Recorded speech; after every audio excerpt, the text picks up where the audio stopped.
नमस्कार श्रोते हो. साहित्य पंढरी या कथाकथन चॅनलवर तुम्हा सगळ्यांचं मनापासून स्वागत. श्रोते हो, गेले काही दिवस तुम्ही ऐकताय लक्ष्मी कमल गेडाम लिखित त्या मध्यरात्रीनंतर ही कादंबरी, आणि आज या कादंबरीचा शेवटचा भाग. पुरुष मंडळी अंत्यक्रिया आटोपून घरी आली. काही परस्परच आपापल्या घरी गेले होते.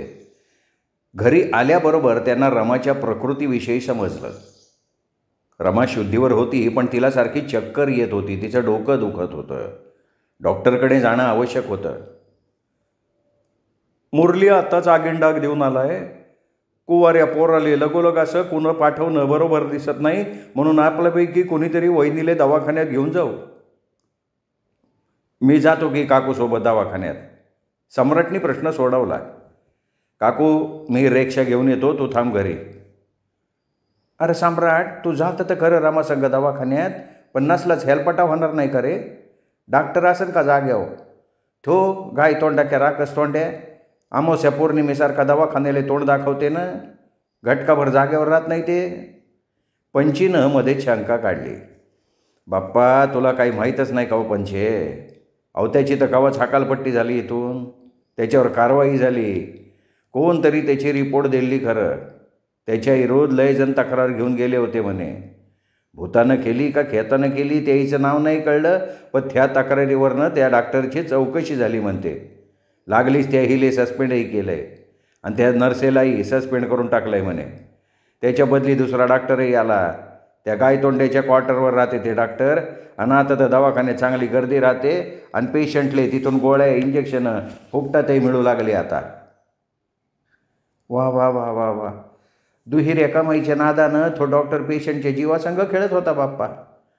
कायचा डॉक्टर बाप्पा, त्याच्यापेक्षा कसाही बारा. आणि बरं झालं ते मुजोर नर्सही बाराच्या भावात गेली ती. हे बोलताना पंची गालातल्या गालात हसली. सगळ्याचं जेवण होऊन स्वयंपाक उरलाय काकू. तुमचं रातचंही जेवण होते सगळ्यांचं. सरोजनं रमाला सांगितलं. सम्राटनं रिक्षा आणला आणि रमाबरोबर तो दवाखान्यात गेला. गीता, हे काकूचं औषध घे बाई, आणि हे डॉक्टरची चिठ्ठी घे. काकूच्या रक्ताची तपासणी केली. शुगर आहे म्हणते काकूले, BP निघाले. डोसकं दुखणं म्हणजे हे साधं दुखणं नाही म्हणत होते, मायग्रेन असू शकते म्हणले. त्याच्याही तपासण्या सांगितल्या करायसाठी, पण ह्या साध्या तपासण्या नाही म्हणे. नरखेडला पण हे मशीन नाही म्हणते. नागपूरलाच तपासणी होईन म्हणत होते. CT स्कॅन मशीन का काय म्हणते त्याले. पण विशेष काळजी करायची गरज नाही म्हणले. फक्त येळेवर जेवण औषध घ्यायचं, विनाकारण कोणत्या गोष्टीचा ताण नाही घ्यायचा, आणि जमलं तर सकाळी मोकळ्या हवेत हिंडून फिरून यायचं. म्हणतेतच ना, सुबह के हवा सोब रोगो पे दावा. आणि गोड खाणं बंद करा असंही म्हणाले डॉक्टर. आता तू इथं आहे तोपर्यंत हे औषध येळेवर द्यायचं काम तू मग मी आणि मुरली आम्ही हावतच लक्ष द्यायले. मला वाटते गीताबाई, काकूचा हा अंगरोग नाही आहे, काहीतरी मनाचं दुखणं असते. काकाजीच्या तब्येतीची काकूनं धास्ती घेतली होती. ते वरून दाखवत नव्हती, पण मनातनं पार मोडून पडली होती. हे डोसक्याचं दुखणं मी लय दिवसापासून ऐकत होतो, पण तवा काकूले आपली तब्येत सांभाळायला येळ कुठं होता. पण काकू, आता मात्र तू ह्या तब्येतीची काळजी घे बरं.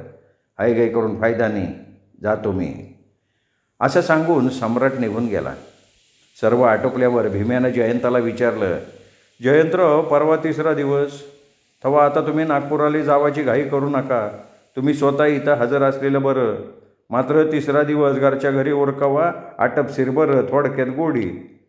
मी तोच विचार केला. 3ऱ्या दिवसाचा खर्च पोरीनंच केला पाहिजे असं माझ्या आईनंही सांगितलं मला. मामाजीले तर बहीण नाही, म्हणून 3ऱ्या दिवसाचा सगळा खर्च मीच करतो. काय काय पाहिजे त्याची तयारी करा. पण तुम्ही चौघही मित्र पाहिजेनच ना. तुम्ही 4-4 घास खाल्ले तर मामाजीच्या आत्म्याला शांती मिळेल. तसंही तुम्ही आम्हाला घरच्यासारखेचे, आणि मार्गदर्शनही होतेच तुमचं. शिवाय मग 10व्याचंही ठरवून घेऊ. मामाजी सांगतील त्या तीर्थक्षेत्री आस्थे नेऊन मामाजीच्या, नाही का?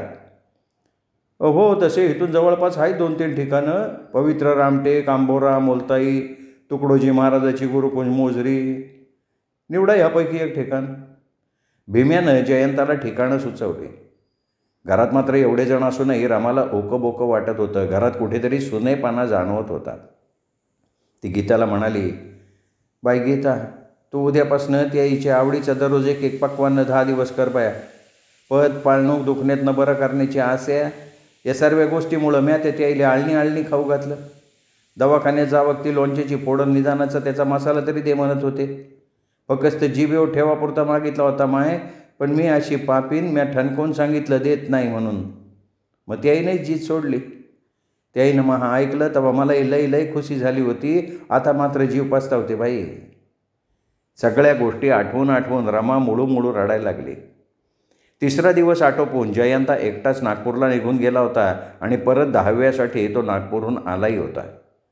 10व्याला अस्थिविसर्जनासाठी जयंता, गीता, मुरली आणि रामाच्या आग्रावरनं त्याचे 4ही मित्र मुलताईला गेले. विधी करताना कावळाही लगेच पिंडाला शिवला म्हणून सगळे समाधानी होते. अहो हाय त्या परिस्थितीची मुकुंदा भवले जाणीव होती तरी सर्व काही बरोबर होऊन राहिलं. मग तो खायले कोणावर रुसणारे? तो समजदार होताच, आताही समाधानी येत हो. सगळं आपापसात चर्चा करत होते. मुरली कॉलेजला गेला, पण त्या आठवड्यातला त्याचा अभ्यासक्रम बराच पुढे निघून गेला होता. तो भरून काढण्यासाठी त्यांनी मित्रांच्या नोट्स घरी आणल्या. आता दुकान मालकाकडे जावं आणि 13वीपर्यंत सुट्टी मागावी, पगार उचलावा असं म्हणून तो तिथे गेला. तर त्यावेळी त्याच्या जागेवर दुसराच मुलगा काम करत असलेला त्यांनी पाहिला. मालकानं त्याचा हिशोब चुकता केला. त्याचे खाडे कापून उरलेले पैसे त्याच्या हातावर ठेवत म्हणाले, हे तुझ्या पगाराचे पैसे, उद्यापासून कामावर येऊ नको, जाय आता. मुरलीनं कामावर न यायचं कारण सांगितलं. त्यावेळी मालक रागानं त्याला म्हणाले, अरे मलाही दुकान चालवायचं आहे ना, न सांगता 8-8 दिवस घरी बसणारे मले चालतच नाही. मालकाचे हे निश्चयपूर्वक उद्गार ऐकून मुरलीला परत यावं लागलं. त्या पगारामुळे त्याचा नरखेड मोवाड येण्या जाण्याचा प्रवास खर्च तरी निघत होता. आता तोही नाही. 13वीचा दिवस. पुनर्वसन भागातले ठराविक लोक, म्हटलं तर दूरचे, म्हटलं तर जवळचे, असे काही नातेवाईकही कार्यक्रमाला जमले होते. काही मरणदारी किंवा तोरणदारी सावतरणारे नातेवाईक आले होते. म्हणजे रमाचा चुलत मावस भाऊ, मुकुंदाचा चुलत मामे भाऊ, त्यांच्या बायका आलेल्या होत्या. त्यांच्यामध्ये रमाचा सेव उतरवण्याबद्दल कुजबूज सुरू होती. रमा जाय माय, तुळशी बिंदारावणाजवळ जा, तिथं उभी राहा, तुझा सेव उताराचा. स्त्रियांमधनं आवाज आला. लगेच रमा तुळशीजवळ जाऊन उभी राहिली. 5 मिनटं गेली, 10 मिनटं गेली, पण कुणी स्त्री सेव उतरवायला येईना. रमाला वाटलं हा काहीतरी भयंकर सोहळा असावा म्हणून कुणी समोर येत नाहीये. मग असा तापदायक सोहळा करायचं कारणच काय? तिला मनोमन चीड आली. कोणी येता इकडं का जाऊ तिकडं वापस, असंही त्यांना खडसावून विचारावंसं वाटलं. पण पुन्हा तिने विचार केला, अशा वक्ताले चिडणं, ओरडणं, खडसावणं, रागराग करणं बरं दिसणार नाही. आपणच धीरानं घ्यावं बाप्पा. कदाचित संयम शिकवणारा हा पहिला धडा असेल. सारे धडे काही शाळा कॉलेजात शिकायला मिळत नाहीत. उभा आयुक सई लय शिकवते. नातेवाईक स्त्रियांमध्ये एकमेकींना उद्देशून तू जा अशी कुजबूज सुरू होती. उठत मात्र कोणी नव्हतं. रामाचं विचारचक्र जोरात फिरायला लागलं. तिला वाटलं जाणारा जीव तर निघून जाते, पण तोही जाता जाता एक धडा देऊन जाते. कोणतीही परिस्थिती असो, पण गेल्या जीवाची विधी लवकर उरकवा. जास्त वेळ मडं ठेवलं तर ते खराब होतं, दुर्गंधी सुटते. त्याचा 3रा दिवस, 10वा दिवस, त्या दिवसावर करायलाच लागते येळच्या येळी. म्हणजे दुःख आवरा आणि कामाला लागा, असं हे गेलेले लोक आपल्याला शिकवून सांगते. तेवढ्यात एक वृद्ध स्त्री तिच्या जवळ आली. तिने रामाच्या पदरावरनं एक नवीन ब्लाऊज पीस उतरवला, तुळशीजवळ ठेवला आणि रामाला म्हणाली, हे माय रामा, घरात ये, आटपलं. आटपलं? रामाने आश्चर्याने विचारलं. हो आटपलं, उतरवला तुझा सेव. रमा पुन्हा विचारात घडली. एवढ्याच एका कामासाठी इतका तणाव निर्माण झाला होता. कितीतरी वेळ तू जाय असं सुरू होतं. बाईचं कपाळ पांढरं झालं म्हणून का ते इतकं अपवित्र होऊन जाते? दारुड्याच्या बाहेर खाली माणसाईच्या बायका रात्रीस नवऱ्याच्या नावानं बोटं मोडते, शिव्यासॅप देतात नवऱ्याले, तरीही कपाळावर कुकू असलं म्हणून त्या सौभाग्यवती. असे मळमळीत सौभाग्यापेक्षा ढळढळीत विधवा पण काय वाईट आहे? आमच्यासारखीच्या संगतीले नवऱ्याच्या चांगल्या आठवणी आयुष्यभर पुरतीन, मात्र नवऱ्याच्या नसण्याची पोकळी जलंबर राहील. मग आम्ही अपवित्र कशा? या विचारांमुळे रामाच्या मनात खोल जखम पडली, जी कधीही भरून येणार नव्हती. काही जखमा तशाच असतात, अश्वत्थाम्याच्या जखमेप्रमाणे भडभडणाऱ्या.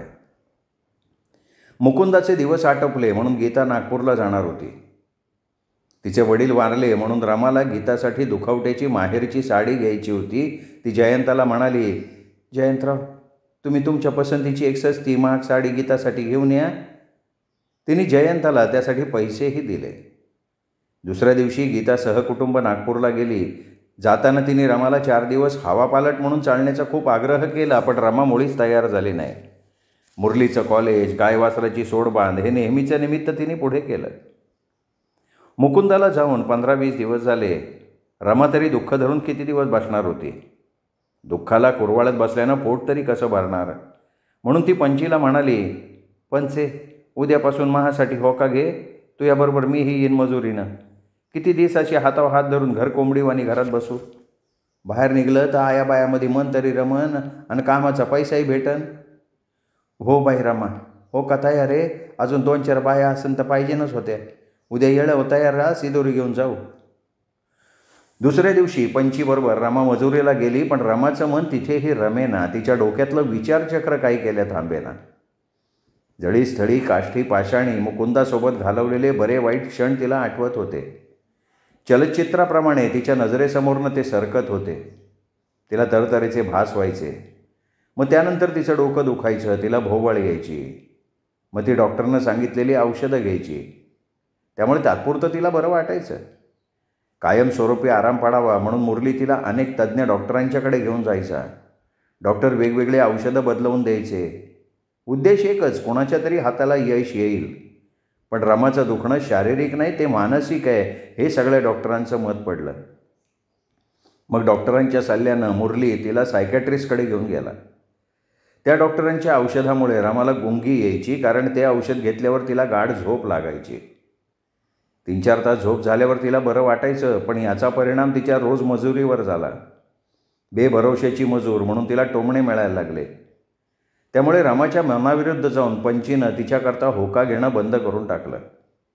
घेतलेल्या कामावर रमा हजर होऊ शकत नाही म्हणून पंचीलाही शेतमालकाचे कुचके बोल ऐकायला लागत होते. त्यामुळे रमाला ज्या दिवशी बरं वाटेल त्याच दिवशी गोठणावरती मजुरी शोधायची. कधीकधी मजुरी बिना परतही यायची. शिवाय गाय गाभण असल्यामुळे गाईचं दूध बंद झालं होतं. मुरलीचा कॉलेजचा खर्च, परिणामी बँकेतले पैसे काढून चरितार्थ चालवणं सुरू होतं. तेवढाच एक पर्याय त्यांच्यासमोर होता. आता किती रुपयेतले मुरली बँकेत आहेत? 5-1 हजार. म्हणजे आता आपली ठेव संपले जमा. कसे सरणार नाही बाप्पा, काढणंच सुरू आहे. त्याच्यातच बाबाचा दवाखाना झाला, मरण झालं, तेरवी झाली, तुझं कॉलेज, महासारवा खर्च, सर्व त्याच तर भरोश्यावर केलं आणि अजूनही करणं सुरूच आहे. कशी तू 100-200ची कमाई होती ते बंद झाली ना. आता तर महाजलंबर पूर्ण दवाखाना चालू झाला. पुढं काय? पाहू ग पुढचं पुढं. पण तू लवकर बरी होय, मग सर्व बरोबर होते. तू चांगली, तंदुरुस्त, घर तंदुरुस्त. मुरलीनं तिला धीर दिला. पुढे साधारण महिना गेला असेल तर जयंता रमाकडे आला आणि म्हणाला, तुमचाही दुखोटा करायला पाहिजे, तो करणं गरजेचंच आहे असं आई म्हणत होती, म्हणून मी तुम्हाला घ्यायसाठी आलो. जावयाच्या आग्रहावरनं रमा 2 दिवसांसाठी गीताकडे गेली. मात्र 3ऱ्या दिवशी ती गुरांचं निमित्त करून मोवाडला परत आली. आता मात्र गीताकडचं पातळ आणि मुकुंदाबरोबर घेतलेलं पातळ अशी दोन्ही नवीन पातळं ती नेसायची. एकदा रविवारची सुट्टी बघून ती मुरलीला म्हणाली, मुरली, आज महासंघ चलते का रे वावरात? भाजीपाल्यापुरतं वावर तयार करू, काढू काही दगडधोंडे उकरून? काही नको. तेवढ्या भाजीपाल्यासाठी तू एकटी वावरात जाणार आणि कावा ये चक्कर येऊन पडली तर मग? त्यापेक्षा कोणासंग मजुरीला जाणं पुरते. बरं वाटलं तर गेलं, नाही तर निपतेच आहे आपलं. पाहता पाहता एप्रिल महिना आला. मुरलीची वार्षिक परीक्षा संपली. एव्हाना गाईनं पुन्हा कारोडीला जन्म दिला होता. आता शेजारी रमाला थट्टेनं म्हणायचे, चला गाईचा येल मांडवाव गेला, यापुढे 21च्या 21 गाई होतीन, गाय वासरानं तुमचा गोठा भरण. त्या कल्पनेमुळे रमाला आनंद व्हायचा. एकदा रमानं मुरलीला उत्सुकतेनं विचारलं, मुरली, आता किती वर्ष राहिले रे तुले डिग्री मिळाले? अजून 2 वर्ष, पण त्या डिग्रीला काही अर्थ नाही. डिग्री मिळाली तरी नोकरी मिळण्याची खात्री नाही. या डिग्रीच्या जोडीला पोस्ट ग्रॅज्युएशनची डिग्री पाहिजे, म्हणजे एखाद्या विषयातला मास्टर पाहिजे, एखादं ट्रेनिंग सोबतीले पाहिजे, म्हणजे DED BEd असं काहीतरी, नाही तर अजून काहीतरी. म्हणजे जे नोकरी करायची त्या संबंधीचं ट्रेनिंग पाहिजे, वरून हजारो रुपये डोनेशन पाहिजे. आपल्याजवळ यापैकी काहीच नाही. समोर प्रश्न मात्र खूप आहेत. तुझी तब्येत अशी तोळामाळा नसती ना, मजुरी तरी सुरू राहिली असती तुही, आणि मग घरचा भाजीपाला काढता आला असता, दुभतं सांभाळलं असतं, मीही बिंदास कॉलेज केलं असतं. पण आता तुला अशा स्थितीत घरी ठेवून तिकडं महा अभ्यासात लक्ष नाही लागत. आणि हे दूरची सोय पाहिली तर आताची सोय काय? शिकलो तर पुढं सुखाचे दिवस दिसत नाही, पण आज उपाशी राहून कसं चालन? आजच्या घडीले पोटाची सोय तर करणं आलं का नाही? सध्या हे आवश्यक आहे. यंदा पास झाल्यावर सेकंड इयरला ॲडमिशन घेतो म्हटलं तर 1000-2000 रुपये आवश्यक आहे. अजून पुस्तकं, रजिस्टर, एखादा ड्रेस, जाणं येणं, तू औषध, आपली रोजची पोटाची सोय कसं पुरं होणार आहे सगळे? आणि आजची गरज मी पुरी नाही केली तर कोण करणार? म्हणून हा विचार आहे का आता कॉलेजला रामराम करावं. कॉलेज बंद, सध्याच्या पोटापाण्याची सोय झाली, मग संधी मिळाली तर पुढं शिकता येईल, घरून परीक्षा देता येईल. पाहू मग तसं पुढं. काय तर काय दादा बोलतो तू? अरे एकडाव शिक्षणात खंड पडला ना, पुढं नाही होत बापा शिक्षण. बाबाची इच्छा होती आणि मलाही वाटते तू खूप शिकावं, साहेब बनावं, मोठा माणूस व्हावं, तू हे सुखाचे दिवस आम्ही पाहावं. काय साहेब झाला म्हणजेच माणूस मोठा होते का? माणूस काय असलेला माणूस होणं, माणसानं माणसासारखं वागणं हे मोठ्या माणसाचं लक्षण नाही का? बाबा नव्हते काय मोठा माणूस? नुसतं पैसा आणि डिग्री असल्यानं मोठा माणूस होत नाही आई. हे बघ, सध्या पावसाळा सुरू होईपर्यंत मंडी सुरू आहे, म्हणून मी उद्यापासून मंडीत जाईन म्हणतो. मंदातच बाबाचा असा झाल्यामुळं मास्तर बाबूनं साहेब होण्यात मला काडीचा रस नाही राहिला. आता मला बिझनेस करायचा आहे, तोही स्वतःचा. या महिन्यात जर तो ठणठणीत बरी झाली तर मात्र मी पुन्हा कॉलेजमध्ये ॲडमिशन घेईन. निदान एक तरी डिग्री आपल्या हातात यायला पाहिजे, मलाही वाटते. मुरली लय दूरचा विचार करते दादा तू. खरंच वयापेक्षा विचारानं लय मोठा झाला तू. मला वाटत होतं हा लेकरू अजून लहान आहे, शाळेत जाणारा मुरली, अंगणात खेळण्यातली बॅट घेऊन अंगणात क्रिकेट खेळणारा मुरली, हे समजा आठवते ना मला. रमा कुठेतरी हरवल्यासारखी झाली होती, त्याच्या केसातनं बोटं फिरवत होती. रमा आणि पंची मजुरीहून परत येत होत्या. वाटेत पंचीनं विचारलं, रमा वर्ष झालं असं ना भाऊजीले जाऊन? 11 मासे काय नाही केलं त्याचं? 10 महिने झाले बाई, पुढच्या महिन्यात 11 मासे येते. घरच्या घरी पितर सांगून उरकून घेतो. जवाईस पितर आहे त्या सर्व रीतीप्रमाणे करणार मी. म्हणजे पायातला जोडा, कपडे, छत्री, भांडे समज. या निमित्तानं लेक जावाई घरी येतील, आमच्या सगळ्याची गाठभेट होईन. आता मुरलीनं तर कॉलेज सोडलं, कामधंद्याला लागला, म्हणून समजा बरं चाललंय. माई मजुरी तर बरीच बरी आहे, लागलं तर लागली, नाही तर हुकली. गुढीपाडव्याच्या अगोदर 11 मासे उरकलं तर यंदा तो गुढ उभारू शकतंय. खरं सांगू का पंचे, कोणताच सण साजरा करायची माई इच्छाच नाही होत. नको वाटे सण अनवार. अगं असं दुःख धरून किती दिवस बससीन बाई? घरात बरोबरीचं लेकरू आहे, सणासुदीचं अवदाखाण्यावानी बसू नये माय. जे होऊ नयेत हे होऊन गेलं. काही गोष्टी नशिबानं घडते, काही गोष्टी कर्मानं घडते. आता यापुढं तरी चांगलं व्हावं, लेकराचा आनंद आपल्या डोळ्यानं पाहावं. तू खुश राहिली तर लेकरू खुश राहीन. आता त्याच्यावर तुझी पुढची भिस्त आहे, म्हणून त्याच्यासाठी तरी तुले दुःख भुलणं भाग आहे बाई, लक्षात ठेव. हिवाळ्याचे दिवस होते. या दिवसात सायंकाळी 5:30च्या सुमाराला सूर्य अस्ताला जातो. हळूहळू सगळीकडे अंधाराचं साम्राज्य पसरायला लागतं. ऐन दिवे लागण्याच्या वेळी गुर्राखी बिसण्या गुवारी रमाकडे आला. खाली मान घालून हळूच तिला म्हणाला, रमाबाई, ओ रमाबाई. काऊन मामाजी, तुम्ही काऊन इरल्या ढेकलावानी दिसता? समजा ठीक आहे ना? रमा धास्तावली होती. काय ठीक नाही सुनबाई, गाईले रानात पान लागलं, जागच्या जागी गाय मरून पडली. चरणारी गाय काऊन बसली म्हणून पाहायला गेलो, तेव्हा तिच्या तोंडात नाही येत होता फेस. काही करण्याआधी घडीभऱ्यात तिने दम सोडला. जनावर असले असलं पाहिजे, जंगलच हो, तिथं असले हर एक प्रकारचे असली जनावर असणारच. मला माफ करा सुनबाई, गाईला इथवर नाही आणता आलं मले, पण ह्यात माझा काही दोष नाही बाप्पा. हे ऐकलं आणि रमा मटकन खाली बसली. आता कसं करावं मामाजी, कसं आणावं तिला इथे? सुनबाई येतं आणून काय करायचं तिले? त्यापेक्षा संजय सांबाराले त्या जागेवर पाठवतो, तिथंच तिला उधळाले सांगा. आसमानचुंबी डोंगराच्या पायथ्याशीन पडली. एका बाजूनं ओढत नेऊन तो तिथंच कातडं काढन. चांबड्याच्या लाभानं दूर दूर जाते ते लोक. आपल्याला पैसे द्यायचं काम नाही पडत. पण आजच त्याला निरोप द्यायला लागन, तेव्हा तो उद्या झुंजर का जाईन तिथं. जास्त उशीर केला तर उद्यावर तिचा घाण वास सुटन. पण मुरली नाही घरी. दररोज रातच्यानं उशिरा घरी येतो, तो सकाळी निघून जाते, त्याला कसं सांगू? बरं मी जातो त्याच्या घराकडं, संजयला सांगतो तुमचा निरोप आहे. एवढं बोलून गुर्राखी तिथून निघूनही गेला. यानंतर पुढे 5-6 महिने रमाला फार काटकसरीत काढावे लागले. एका सायंकाळी मुरली उशिरा घरी आला. रमा त्याची वाटच बघत होती. फार काळजीत होती. एक अनामिक हुरहुर तिच्या काळजात दाटली होती. घरातून दारातून वाटेपर्यंत तिची सारखी ये-जा सुरू होती. शेवटच्या गाडीने म्हणजे रातराणीने मुरली घरी आला. त्याला बघताच तिला हायसं वाटलं. काहून रे दादा इतका उशीर? ना तरीचे शर्मानात येत होते बापा. धास्तावल्याप्रमाणे तिने त्याला विचारलं. त्यावेळी त्यांनी मुखानं काही उत्तर देण्याच्या ऐवजी खिशातनं पैसे काढून तिच्या हातावर ठेवले. बाप्पा इतके पैसे? नोटा कुठून आणले रे? कायचे हे? कायचे हे पैसे? शंकित नजरेनं कधी पैशाकडे तर कधी मुरलीकडे बघत तिने विचारलं. आम्ही तिघा मित्रांनी धंद्याची सुरुवात केली. तिघही जण 3 डोल्या संत्र विकत घेतो आणि बाजारात बसून विकत बसतो. सध्या तरी असंच चालू आहे. पण लवकरच 100-200 झाडं असणारे बगीचे विकत घेऊन आम्ही त्याची तोड करायचे ठरवलं आहे. काही दिवस म्हणजे धंद्याचं जम बसेपर्यंत तिघं मिळून धंदा करू, मग मात्र आपण आपला स्वतंत्र धंदा सुरू करायचा असा आमचा विचार आहे. मागं मी त्याबद्दलची कल्पना तुला दिली होती ना? हो ते आठवते मले, पण दादा तेव्हा तुझा हिरमोड होऊ नये म्हणून मी काय बोलली नव्हती. तेव्हा ते येळं बोलायची नव्हती ना. पण आज तुले गर्भीत इशारा देतोय दादा. धंदा म्हणला का चढ उतार येते. आपल्यासारखेले शोषण काय, हानीचा सौदा. धंद्यात तू नौका आहे ना. आई कोणच्या कामात चढ उतार नाही, धोका नाही. नोकरी असो, व्यापार असो, कास्तकारी असो का मजुरी असो, लाभ हानी सगळीकडंच आहे. मजुरी काय रोज रोज भेटती का? आणि भेटली तर ऐनवेळी पाणी पाऊस पडलं तर मालक ते रोजची पुरी मजुरी बी देत नाही.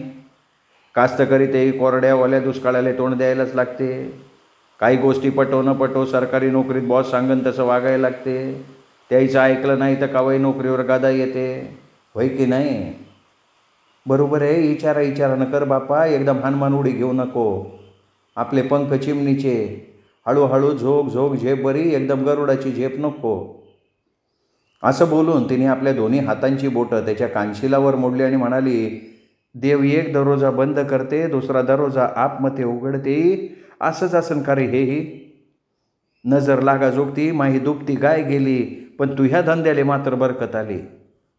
तिला एक प्रकारे ती अनुभूती वाटली. काही वेळापूर्वीचा तिचा चिंताग्रस्त चेहरा आता फुलला होता. त्यांनी दिलेल्या नोटा तिने नेहमीप्रमाणे उतरंडीत ठेवून दिल्या. दिवाळी आटोपली. रमाची तब्येत दिवसेंदिवस खालावतच होती. अलीकडे ती घरीच असायची. कधीतरी घरच्या शेताकडे तिची गवतासाठी चक्कर व्हायची. एकूणच काय, आताशा उपजीविकेचा सगळा भार मुरलीने आनंदानं उचलला होता. त्याला जबाबदारीची पूर्ण जाणीव होती. बँकेतली जुनी ठेव जवळजवळ संपलेली होती.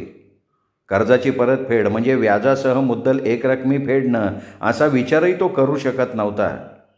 त्यामुळे किशोरीलाल मारवाड्याकडे शेत पाचणार असं स्पष्ट त्याला दिसतही होतं. तरीसुद्धा अजूनही एखाद्या वर्षाची मुदत वाढवून घेतली तर कदाचित शेत सोडवता येईल या आशेनं ते मायलेका मारवाड्याकडे गेले होते. पण लेखापडी झाली ते झाली. म्या 2 वर्ष तुमच्या वावरात आवतं धरलं नाही आणि मला आता कोणी अडवू शकत नाही, कारण म्या दिलेला शब्द पाळलाय. अजही पुरा गोता सोडवत असन तर सोडवा, माई पुरी रक्कम द्या, वावर सोडवून घ्या. लांबन लावून ठेवण्यात मला काही रुची नाही. इथं सावकारकी चालते, धर्मदायी पतपिढी नाही, हे तुम्ही लक्षात ठेवा. मारवाड्याचे हे शब्द ऐकून दोघाही मायलेकाचा उपाय हरला. दोघेही हिरमुसले होऊन घरी परत आले. सरत्या मागाचे दिवस. इसीनाथ रमाकडे आला. तिला म्हणाला, वहिनी आज मी इसेच कारणानं आलो. 2-3 ठिकाणचे पोरीकडचे निरोप आहेत मुरलीसाठी. आता तुमचं सर्व मार्गी लागलंय. तुमची तब्येत अशी तोळामासा राहते. तुम्ही घरात दिसभर एकट्या राहता.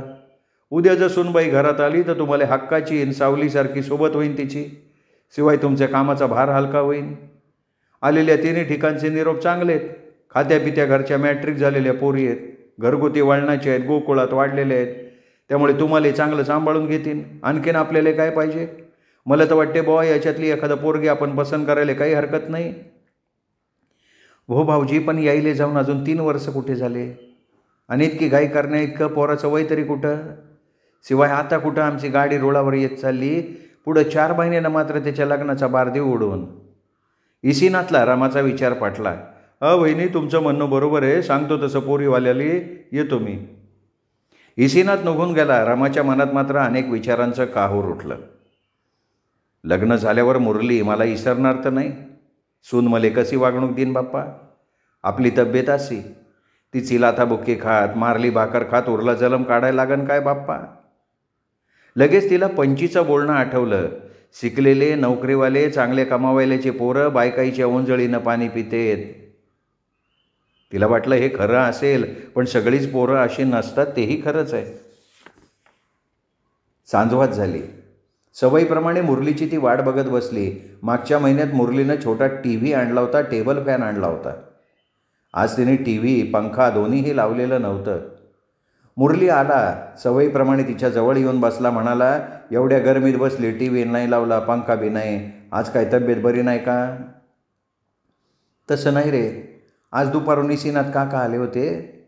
तिने इत्थंभूत सगळी माहिती त्याला दिली आणि आपल्या मनातली चलबिचलही त्याला सांगितली.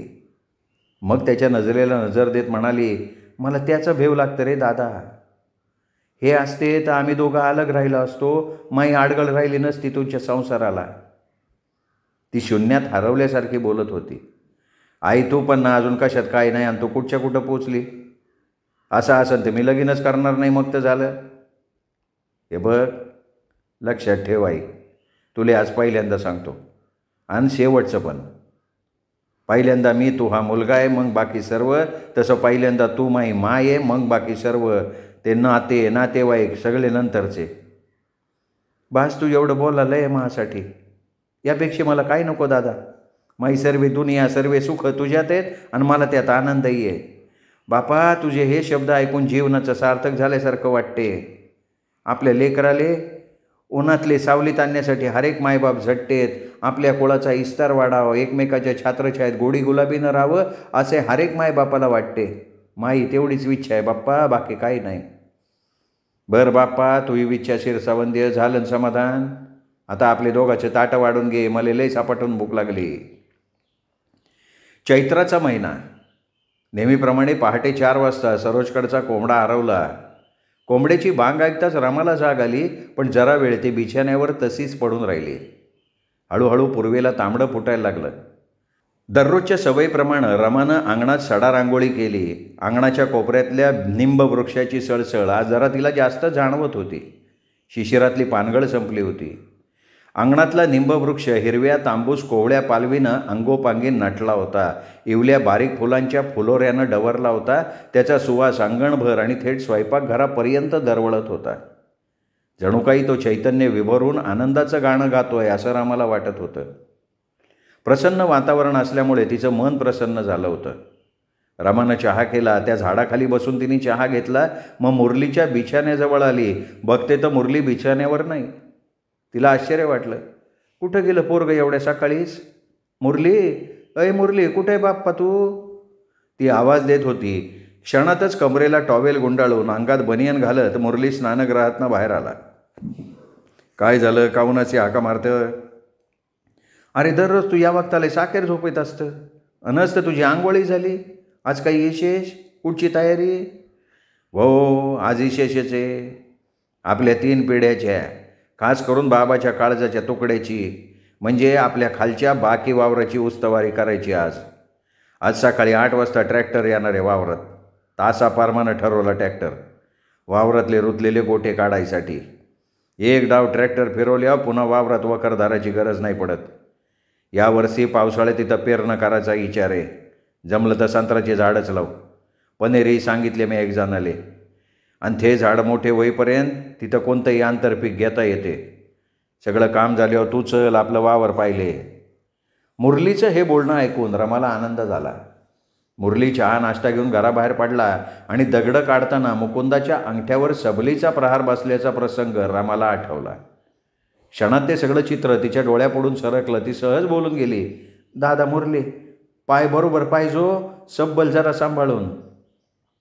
आई मी सबलीनं नाही, ट्रॅक्टरनं दगडं काढणार आहे आणि सगळं काही सांभाळून आहे, काळजी करू नको. मागे वळून बघत क्षणभर थांबून त्यांनी तिला सांगितलं आणि तो पुढे पुढे चालायला लागला. रमा त्याच्या पाठमोऱ्या आकृतीकडे कौतुकानं बघत होती. हळूहळू सूर्योदय होत होता, पूर्व दिशा उजळत होती आणि त्याचबरोबर रमाचा चेहरासुद्धा. श्रोते हो, तुम्ही ऐकत होतात लक्ष्मी कमल गेडाम लिखित त्या मध्यरात्रीनंतर ही कादंबरी. आजचा शेवटचा भाग होता या कादंबरीचा.